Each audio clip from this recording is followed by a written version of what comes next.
Welcome. If you want to clone apps in your LG K51s, let's go for the settings.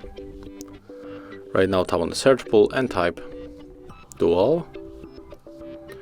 Here we got the dual app, so select this option.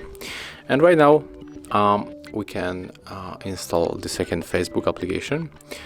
As you can see, there's only one application that support this mode in the smartphone.